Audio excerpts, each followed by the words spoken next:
First topic है हमारा determinants.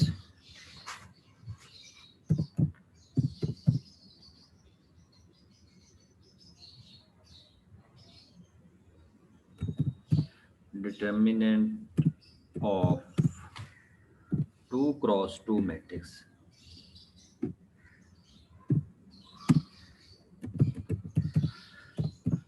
आपके पास 2x2 का मैट्रिक्स हो, कैसे होगा 2x2 का? फर्ज करें मैं कहता हूँ let A is equal to, कोई नाम दे दिया मैंने, मेरे पास एक मैट्रिक्स ए है जिसके नंबर दिए हुए हैं, फर्ज करें ए, मैं पहले जनरल फॉर्म कर देता हूँ, बी सी एंड डी। ये हमें कोई मैट्रिक्स दिया है, हमें इसका कहते हैं डिटर्मिनेंट बता दें। तो डिटर्मिनेंट क्या होगा?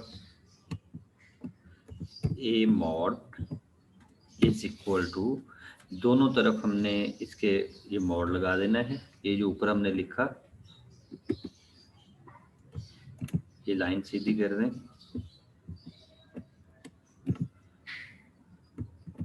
ठीक है जी। और क्या करेंगे, इज इक्वल टू, ये यहाँ पे इसको डायगनली मल्टीप्लाई करना है आपने। डायगनली मतलब इस टर्म को इससे मल्टीप्लाई करें और इस टर्म को इससे मल्टीप्लाई करें। एरो ऊपर से नीचे आ रहा होगा तो पॉजिटिव, नीचे से ऊपर जा रहा होगा तो नेगेटिव। तो कैसे लिखेंगे?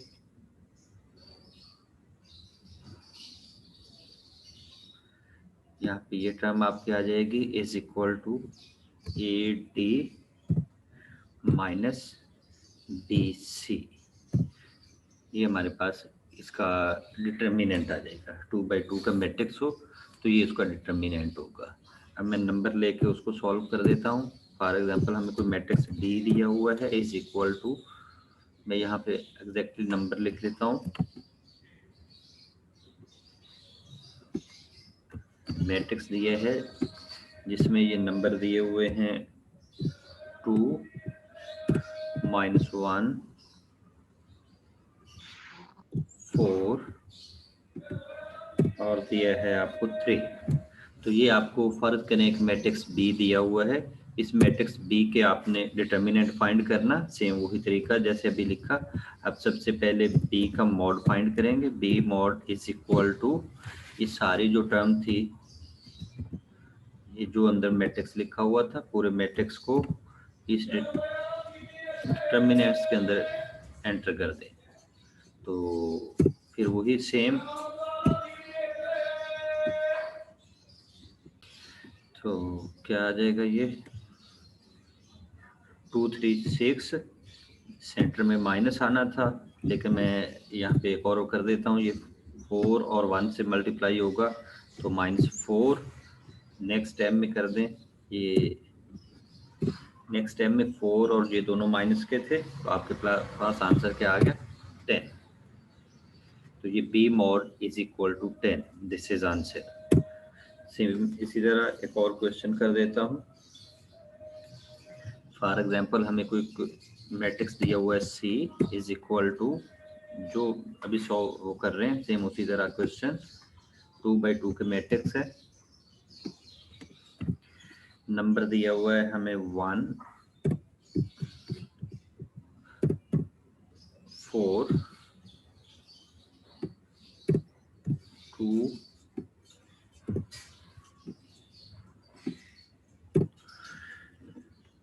और 8। तो इसका हमने डिटर्मिनेंट फाइंड करना है, तो क्या आ जाएगा, जैसे अभी किया, सी का मॉड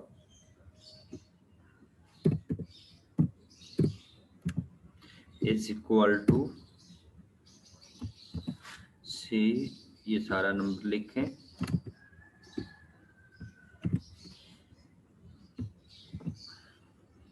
तो आंसर इज इक्वल टू 1 और 8। मैं फिर पहले की तरह वो मल्टीप्लाई कर देता हूँ।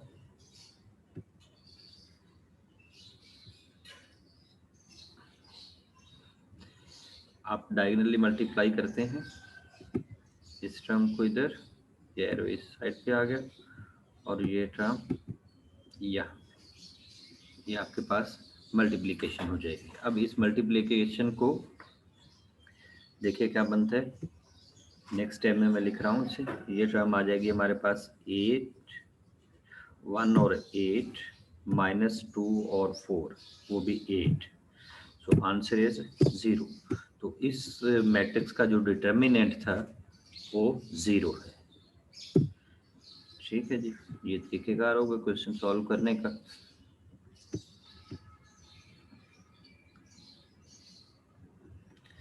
जी नेक्स्ट है हमारे पास सिंगुलर और नॉन सिंगुलर मैट्रिक्स। मैं लिख देता हूँ singular and non singular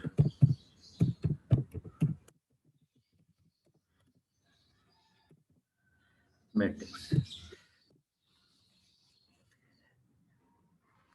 A square matrix A is singular if A mod is equal to 0। Definition के तौर पे लिख देता हूँ A square, बाकी आपकी बुक पे लिखा हुआ है ये।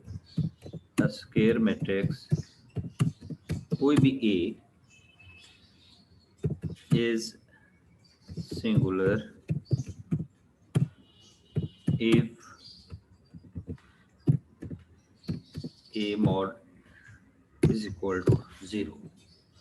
अगर किसी मैट्रिक्स का मॉड 0 आ जाए तो उसे हम सिंगुलर कहेंगे, और अगर मॉड 0 ना आए तो फिर वो नॉन सिंगुलर होगा। ठीक है जी, अदरवाइज कोई भी जो भी मैट्रिक्स दिया होगा वो नॉन सिंगुलर होगा। ठीक है, ये दोनों डेफिनेशन एक साथ ही आ जाएंगी। आज स्क्वायर मैट्रिक्स, अब ख्याल कीजिएगा मैट्रिक्स डिटर्मिनेंट किस मैट्रिक्स का ले रहे हैं, जिसका जो स्क्वायर मैट्रिक्स है। तो a square matrix A is singular if A mod is equal to 0, और इट मीन अगर ए मॉड 0 नहीं है तो वो नॉन सिंगुलर हो गया। अब हमने जो ऊपर 3 क्वेश्चन किए हैं, इन 3 क्वेश्चन में देखिएगा कौन सा मैट्रिक्स सिंगुलर है, कौन सा नॉन सिंगुलर है। हमारे पास जो मैट्रिक्स बी दिया है ये नॉन सिंगुलर है, और मैट्रिक्स सी जो है वो सिंगुलर है। ठीक है जी, इसके बाद नेक्स्ट यहीं से आगे स्टार्ट है adjoint. Adjoint of 2x2 matrix.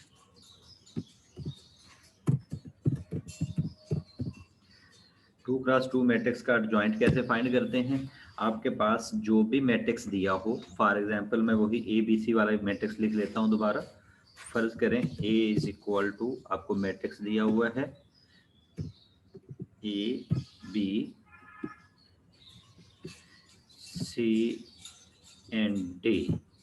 आपको कहा जाता है कि इसका एडजॉइंट फाइंड करें, तो आप क्या लिखेंगे, A D J of A is equal to, यही मैट्रिक्स लिखो। मैं इसमें अब चेंज कर रहा हूं, हम क्या करेंगे, ये जो एलिमेंट हैं डायगोनल एलिमेंट जो हैं इनकी हम पोजीशन चेंज कर देते हैं। डायगोनल एलिमेंट जो हैं इनकी पोजीशन चेंज कर देते हैं, और जो नॉन डायगोनल हैं इनका साइन चेंज कर देते हैं।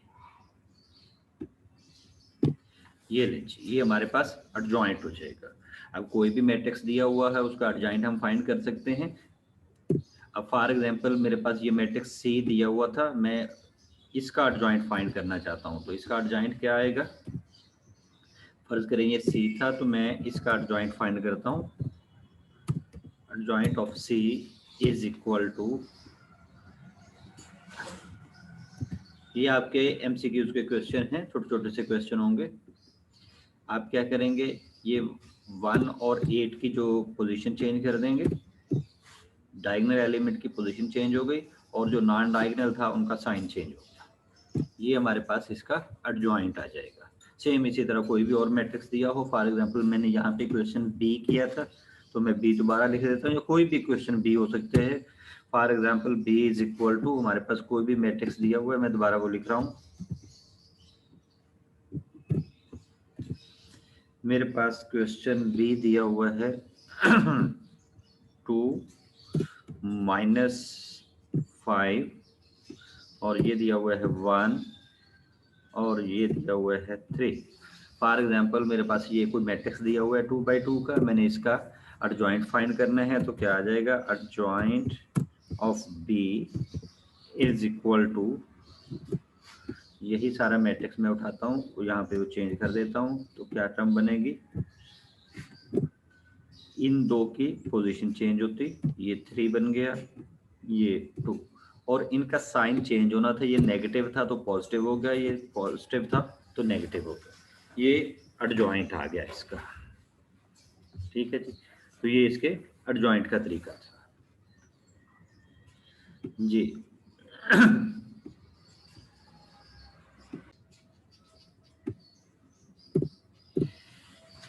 नेक्स्ट दिया है हमें inverse of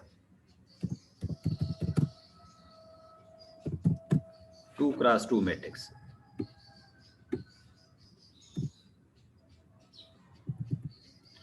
2x2 matrix, 2x2 matrix का इनवर्स क्या होगा? 2x2 मैट्रिक्स का इनवर्स लिखने के लिए हम टोटल जो लिखेंगे, late A be a non-singular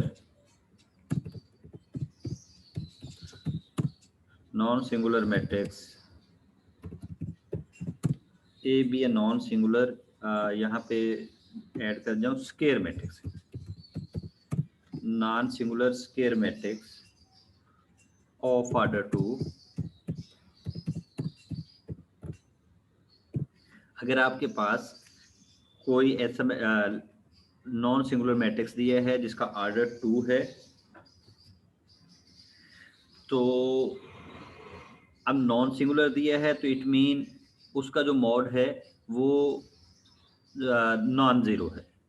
अगर नॉन सिंगुलर है तो उसका जो मॉड है या उसका डिटर्मिनेंट है वो नॉन जीरो है। ठीक है, तो यहाँ से ही नेक्स्ट मूव कर दूंगा। फिर हमारे पास जो इनवर्स है वो किसके इक्वल होगा, then A inverse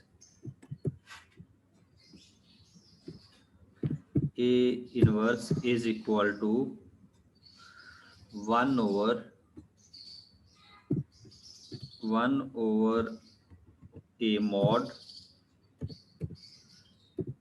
into adjoint of A।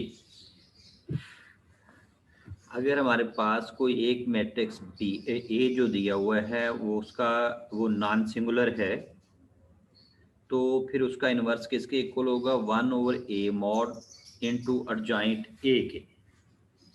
ठीक है जी, तो हम इसे सॉल्व करते हैं, प्रूव करते हैं कैसे होता है। कोई क्वेश्चन ले लेते हैं, कोई भी question, let mod A, question A is equal to, आपको क्वेश्चन दिया हुआ है, बुक का क्वेश्चन है 5 3 1 1। आपको ये क्वेश्चन दिया है और इस क्वेश्चन का आपको कहा जाता है इनवर्स फाइंड करें। अब देखिएगा, पहले यहाँ से हम शुरू करेंगे, let A be a non singular square matrix.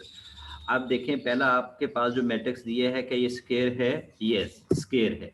अब नेक्स्ट कंडीशन क्या करनी थी, ये नॉन सिंगुलर होना चाहिए। ये अगर ये नॉन सिंगुलर होना चाहिए तो फिर क्या होना चाहिए, हमने इसका मॉड फाइंड करना है। ए मॉड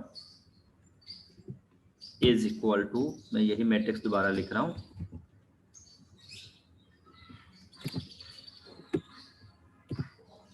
तो ए मॉड किसके इक्वल आ जाएगा, इज इक्वल टू, सेम उसी तरह आप इसे ये डायगोनली मल्टीप्लाई करेंगे और फिर इसको एंटी डायगोनल मल्टीप्लाई करेंगे, तो आपके पास ये टर्म क्या आ जाएगी, 5 minus 3 is equal to, answer is 2। So अगर आंसर आपका 0 नहीं आया तो हम क्या कहेंगे, मैं नीचे इसके लिख देता हूं, सिंस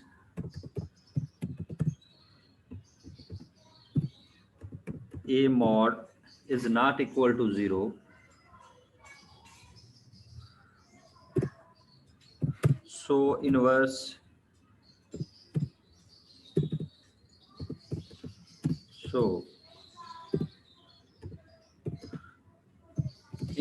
exists अगर किसी मैट्रिक्स का ए मॉड 0 नहीं होगा तो फिर उसका इनवर्स एग्जिस्ट करता होगा। तो एग्जिस्ट करता है तो हम फाइंड कर देते हैं किसके इक्वल है। मैं ये फार्मूला लिखा हुआ है, A inverse is equal to 1/a mod adjoint A. अब देखिए मॉड आपने फाइंड कर लिया विच इज 2। अब क्या फाइंड करना है, एडजॉइंट। तो ये हम एडजॉइंट फाइंड करते हैं। ये adjoint of A is equal to क्या करना था, ये जो गिवन मैट्रिक्स था उस मैट्रिक्स को आपने इनको ऑर्डर चेंज करना था और इनका साइन चेंज करना था। -1 ये आ गया। फर्दर हम क्या करेंगे, आपने ये एडजॉइंट हो गया। अब हमें चाहिए ये वाला step, A inverse is equal to 1/a mod into adjoint A. It mean आपने 1/a मॉड करके एडजॉइंट के साथ मल्टीप्लाई करना है। तो क्या टर्म आ जाएगी, 1/a मॉड किसके इक्वल है आपके पास, 1/2। अभी मॉड आया, ये देखिए आपका mod is equal to 2 into आपके पास एडजॉइंट ए क्या आया, ये पूरा मैट्रिक्स। आप पूरा मैट्रिक्स इसके साथ लिख दें तो ये मल्टीप्लाई हो गया। अब ये 1/2 सारी टर्म्स के साथ मल्टीप्लाई होगा। तो नेक्स्ट स्टेप लिख लेते हैं, is equal to, next step में हर टर्म के नीचे ये 2 आ जाएगा। मैं लिख देता हूँ सारी टर्म्स के नीचे ये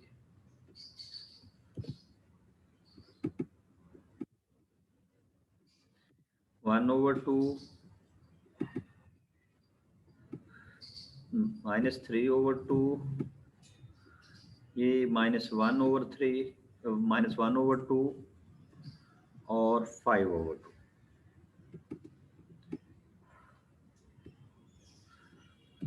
ये लें जी, ये आपका ये इनवर्स आ गया। ये हमने फाइंड करना था। अब नेक्स्ट स्टेप एक और कर देता हूँ इसी में।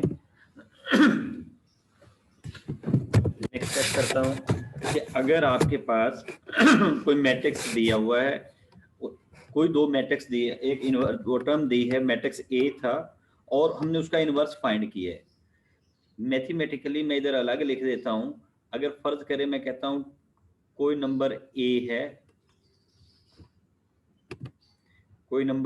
है और इसका कोई इनवर्स है। अगर ये इसका इनवर्स है तो इट मीन इनको मल्टीप्लाई करें तो आंसर आइडेंटिटी आना चाहिए, आंसर 1 आना चाहिए। अगर नंबर होगा तो 1 आएगा। अगर ये दो मैट्रिसेस थे, जैसे हमारे पास ए और ये ए इनवर्स, ये दो नंबर हों, इनको हम मल्टीप्लाई करें तो आपका आंसर आइडेंटिटी आना चाहिए। चेक कर लेते हैं क्या ये आंसर आइडेंटिटी आता है। ठीक है जी, ये हमारे पास वो इसके कोई भी मैट्रिक्स है या कोई भी चीज़ है जिसका इनवर्स दिया हुआ है, तो वो दोनों मल्टीप्लाई करें तो आपके पास आंसर जो है वो आइडेंटिटी आना चाहिए। हम चेक करते हैं। मैं यहाँ पे ए इनवर्स इनको मल्टीप्लाई कर देता हूँ।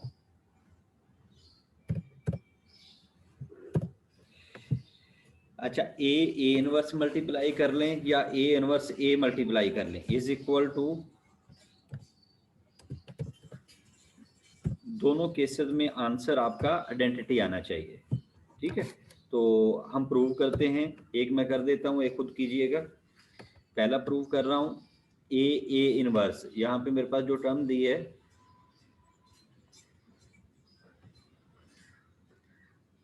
ये ए लिया था ना हमने, मैं इसकी वैल्यू लिख रहा हूँ।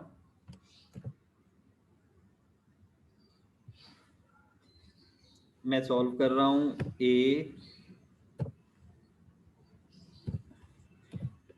ये वाला ले रहा हूँ, ए इनवर्स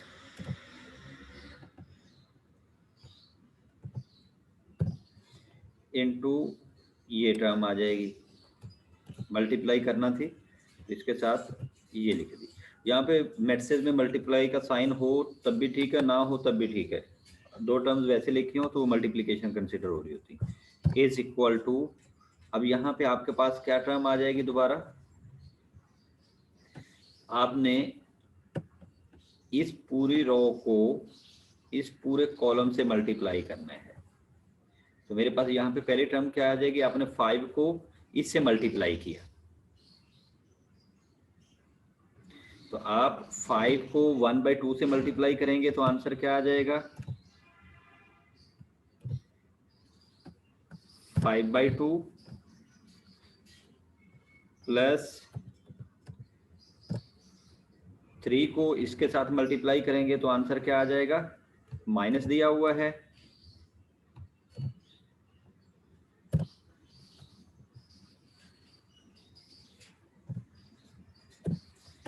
दरमियान में माइनस आ गया, -3/2। सेकेंड टर्म में क्या आ जाएगा, मैं अब इसी से सारे कॉपी कर लेता हूँ, सारे आ जाएंगे इसी से। नेक्स्ट टर्म में इस 5 को इस -3 से मल्टीप्लाई करता हूँ तो मेरे पास टर्म आ जाएगी -15/2, और अब 3 को इससे मल्टीप्लाई करता हूँ तो ये आ जाएगा प्लस का +15/2। और अब दोबारा मैं यही टर्म इधर लिख के उसको सॉल्व कर देता हूँ।